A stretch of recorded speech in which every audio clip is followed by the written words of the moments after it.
suis Vinicius Lages, brésilien, ministre d'État du tourisme au Brésil.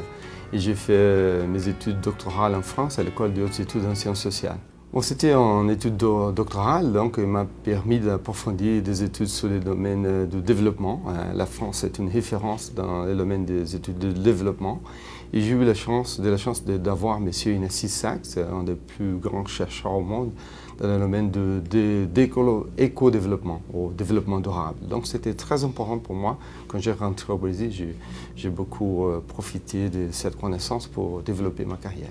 De très bons souvenirs. C'était une période où j'ai profité pour développer tant au niveau professionnel, intellectuel, en tant que personnellement aussi. J'étais avec ma famille.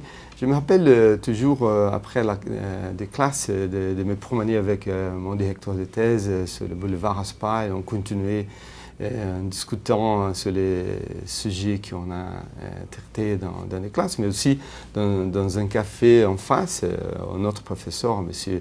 Jacques Weber, qui avait une moustache énorme et qui mangeait toujours des œufs après la classe. Et on continuait, il posait des questions, c'était un type philosophique.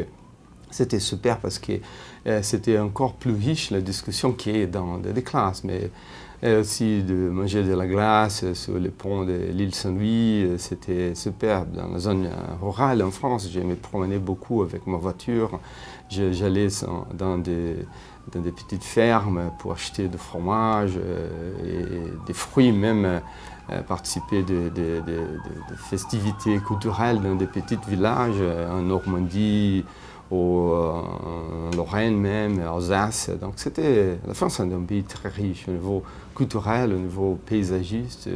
Pour moi, que je suis agronome et un peu géographe, économiste, c'est un pays, un laboratoire très intéressant pour penser simplement sur la vie, sur la science, sur l'avenir, sur le passé. C'est un pays riche au niveau de la densité existentielle aussi. Donc c'était pour moi une expérience incroyable.